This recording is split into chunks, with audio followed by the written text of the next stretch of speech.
ನಮಸ್ಕಾರ. ನನ್ನ ಹೆಸರು ವೆಂಕಟಯ್ಯ. ಬ್ಲಾಕ್ ಕಾಂಗ್ರೆಸ್ ಉಪಾಧ್ಯಕ್ಷನಾಗಿ ಕೆಲಸ ಮಾಡ್ತಾಯಿದ್ದೀನಿ.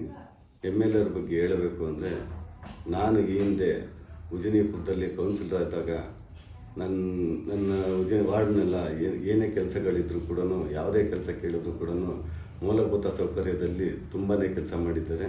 ಮೂಲಭೂತ ಸೌಕರ್ಯಗಳಲ್ಲಿ ನಾವು ಏನೇನು ಕೇಳಿದ್ವು, ಉಜಿನೀಪುರದಲ್ಲಿ ರಸ್ತೆ ಇರ್ಬೋದು, ಟ್ರೈನ್ ಇರ್ಬೋದು, ಬೀದಿ ದೀಪ ಇರ್ಬೋದು, ಆಮೇಲೆ ಕುಡಿಯೋ ನೀರು ಇರ್ಬೋದು, UGD ಇರ್ಬೋದು, ಪ್ರತಿಯೊಂದು ನಾವು ಏನು ಕೇಳಿದ್ರು ಕೂಡ MLA ಅವರು ಕೂಡ ಯಾವುದು ಇಲ್ಲ ಅನ್ನೋದಲ್ಲೇ ಪೂರ್ತಿ ಕೆಲಸ ಮಾಡಿ ಕೊಟ್ಟಿದ್ದಾರೆ ನಮ್ಮ ಉಜಿನೀಪುರದ 22ನೇ ವಾರ್ಡ್ ಉಜಿನೀಪುರದಲ್ಲಿ. ಆ ರೀತಿ ನಮ್ಮ ನಾಯಕರು ಅಂತಂದರೆ ಹೀಗಿರಬೇಕು. ನಮ್ಮ ನಾಯಕರನ್ನ ಇನ್ನು ಮುಂದೆ ಇಂಥ ನಾಯಕರು ನಾವು ಹಿಂದೆನೂ ಸಿಗಲ್ಲ, ಮುಂದೆನೂ ಸಿಗಲ್ಲ.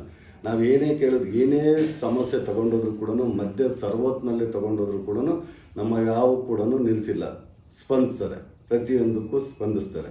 ಹಾಗಾಗಿ ನಮ್ಮ ಇಂಥ ನಾಯಕರನ್ನ ಕೈ ಬಲಪಡಿಸ್ಬೇಕು ಅಂದರೆ, ಮುಂದಿನ ದಿನಗಳಲ್ಲಿ ನಾವು ಏನು ಚುನಾವಣೆ ಬರ್ತಾ ಇದ್ದಾವೋ, ಗ್ರಾಮ ಪಂಚಾಯತ್ ಇರ್ಬೋದು, ತಾಲೂಕ್ ಪಂಚಾಯತ್ ಇರ್ಬೋದು, ಅಥವಾ ಜಿಲ್ಲಾ ಪಂಚಾಯತ್ ಇರ್ಬೋದು, ಇಷ್ಟು ಚುನಾವಣೆಗಳಲ್ಲಿ ನಮ್ಮ ಕಾಂಗ್ರೆಸ್ ಪಕ್ಷವನ್ನು ನಾವು ಗುರುತಿಸಿ ಕಾಂಗ್ರೆಸ್ ಪಕ್ಷಕ್ಕೆ ವೋಟ್ ಹಾಕಿ ಕೈ ಬಲಪಡಿಸ್ಬೇಕು ಅಂತೇಳಿ ನಮ್ಮ ಜನರಲ್ಲಿ ಬೇಡ್ಕೊಳ್ತಾ ಇದ್ದೀನಿ. ನಮ್ಮ ಸಂಗಣ್ಣನವರಿಗೆ ಸಚಿವ ಸ್ಥಾನ ಸಿಗಲಿ ಅಂತ ದೇವರಲ್ಲಿ ಬೇಡ್ಕೊತೀವಿ. ಇಂಥ ನಾಯಕರುಗಳನ್ನ ನಾವು ಉಳಿಸ್ಕೊಂಡ್ರೆ ಮತ್ತೊಂದು ಬಾರಿ ಭದ್ರಾವತಿ ಕ್ಷೇತ್ರದಲ್ಲಿ ಒಳ್ಳೆಯ ಅಭಿವೃದ್ಧಿ ಕೆಲಸಗಳನ್ನ ನಾವು ಮಾಡ್ಕೊಂಡು ಹೋಗ್ಬೋದು. ಇಂಥ ನಾಯಕರು ಬೇಕು ನಮಗೆ. ತಮ್ಮಲ್ಲಿ ಕೇಳ್ಕೊಳ್ಳೋದು, ಜನರಲ್ಲಿ ಕೇಳ್ಕೊಳ್ಳೋದೇನೆಂದರೆ, ಇಂಥ ನಾಯಕರನ್ನ ಉಳಿಸ್ಕೊಳ್ಳೋದಕ್ಕೆ ನಾವೆಲ್ಲ ಮತ್ತೆ ಕೈ ಜೋಡಿಸಿ ಕೈ ಬಲಪಡಿಸ್ಬೇಕು ಅಂತೇಳಿ ತಮ್ಮಲ್ಲಿ ಬೇಡ್ಕೊತೀವಿ.